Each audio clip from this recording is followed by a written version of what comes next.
السلام علیکم دوستو، ایک دوست کہتا ہے کہ ایک قصائی کی دکان پر بیٹھا تھا کہ ایک صاحب سفید پوش، چہرے پر داڑھی، سر پر ٹوپی، آنکھوں پر عینک لگائی دکان میں داخل ہوئی۔ دکان پر کافی بھیڑ تھی، لوگوں کی آوازوں سے دکان گونج رہی تھی۔ بھائی 1 کلو گوشت دینا، بھائی 3 کلو گوشت دینا۔ جیسے ہی وہ صاحب داخل ہوئی، قصائی سارے گاہکوں کو چھوڑ کر ان سے مخاطب ہوا۔ جی ½ کلو گوشت، نوجوان نے کہا۔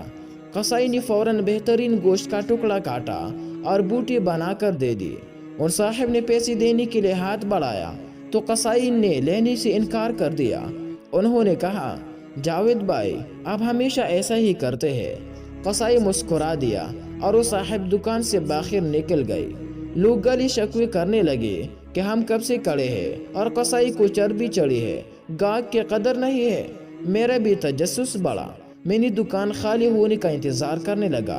گاہک نپٹا کر جیسے ہی قصائی فارغ ہوا، میں نے کہا 2 کلو گوشت چاہیے۔ پھر میں نے پوچھا، ابھی جو صاحب آپ کی دکان سے گوشت لے کر گئے ہیں آپ کے کوئی قریب رشتہ دار لگتے ہیں؟ سارے گاہک چھوڑ کر آپ نے ان کو گوشت دیا؟ وہ بولا، جی نہیں۔ میں تعجب میں پڑ گیا اور پوچھا، تو پھر؟ قصائی بولا، وہ میری مسجد کے امام صاحب ہے جو میرے آخرت بنانے کی فکر میں رہتے ہیں اور میرے بچوں کو قرآن اور حدیث کا درس دیتے ہیں۔ دنیا میں اچھی سلوک کے مستحق تو ہے نا؟ میں نے کہا، اچھا، مگر تم نے ان سے پیسے کیوں نہیں لیے؟ قصائی پھر مسکرایا اور بولا، کیا تمہیں نہیں پتا مسجدوں کے اماموں کو کیا دیا جاتا ہے؟ اتنے تو صاحب آپ کے بچے مہینے میں پاکٹ منی لے لیتے ہوں گے۔ میں سوچنے لگا، واقعی بات تو ٹھیک ہے۔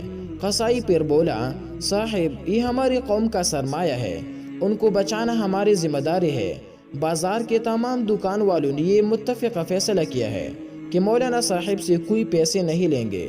صرف میں ہی نہیں، یہ نائی، یہ جنرل سٹور والا، یہ ٹیلر، وہ ڈاکٹر صاحب، کریانے والا، دودھ والا اور سبزی والا، کوئی ان سے پیسے نہیں لیتا۔ بھائی اتنا تو ہم کر ہی سکتے ہیں نا؟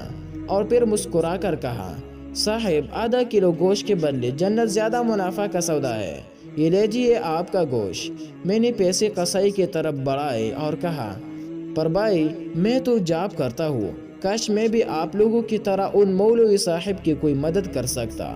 قصائی نے کہا، بہت آسان ہے، سامنے گلی میں مولانا نے سائیکل بننے کے لیے دی ہے، آپ دکان والے کو چپکے سے بل ادا کر دیجئے اور اس سے کہہ دیجئے کہ مولانا سے پیسے نہ لے۔ میں مسکرایا اور دکان سے نکل آیا۔ سنو دوستو، ان مولیوں میں بھی ہماری طرح کچھ برائیاں ہوں گے، یہ بھی ہماری طرح کے انسان ہی ہے، لیکن یہ اس اشوب دور میں ہماری دین کے ورثہ کے مکمل محافظ ہے۔ جیسے 1400 سال پہلے ہمارے آقا صلی اللہ علیہ وسلم نے امانت اس امت کے علماء کو دی ہے، اور بنی اسرائیل کے علماء کی طرح انہوں نے دین کا سودا نہیں کیا ہے۔